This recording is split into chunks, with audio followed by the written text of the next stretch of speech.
ছেলেরা 12 ঘন্টা মানে মেয়েরা 12 ঘন্টা ডিউটি করবে, ছেলেরা 24 ঘন্টা ডিউটি করবে, এটা তো মেয়েদের আরো ছোট করা হচ্ছে, বৈষম্য মেয়েদের আরো হেনস্থা করা হচ্ছে। এটা কেন হবে? এই বিল আমি পূর্ণ মানে অসমর্থন করি। বৈষম্য তো এখানে তো ছেলে মেয়ের বৈষম্য উনি দেখিয়ে দিচ্ছেন, এটা তো অবশ্যই সরকারের অক্ষমতা। আমি প্রতিবাদ জানাই। আজকে একটা ডক্টর যারা পড়ছে তারা কি ছেলে কি মেয়ে এটা বিচার করা উচিত নয়।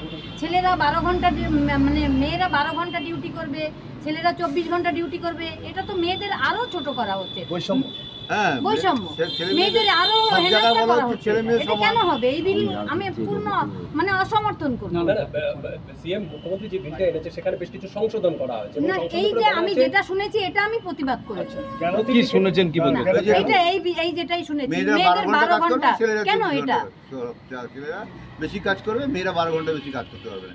আজকে যে এখানে এই যে অনেক যে মেয়েরা আছে তাদের হয়তো রাতে 10টার সময় 11টার সময় ইন্টারভিউ কারোর প্রয়োজন পড়তে হতে যাবে না, সেখানে তাদের চাকরি ছেড়ে দিয়ে বাড়িতে বসে থাকতে হবে।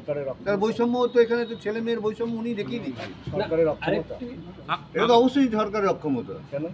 কেন তাদের মেয়েদের কাজের জায়গায় প্রোটেকশন দেন, কাজের জায়গায় মেয়েদেরকে প্রোটেকশন দেওয়া দিয়ে দুর্নীতিগুলোকে সামনে আনার চেষ্টা করুন। আগে তো বিচার ব্যবস্থা ভালো করতে হবে, আগে নিরাপত্তা দিতে হবে, পরে তো আসবে ওটা যে ধর্ষণের ফাঁসি করে যে ধর্ষক তাকে বের করতে হবে। আগে তো তাদের সুরক্ষা, কাজের জায়গায় সুরক্ষা আগে, তারপরে ওসব। আগে সুরক্ষা চাইছেন, মেয়েদের নিরাপত্তা, ছেলেদের, এমনকি শুধু মেয়ে বলে নয়, যারা কাজের জায়গায় সবার সুরক্ষিত যেন হয়, এটাই চাই।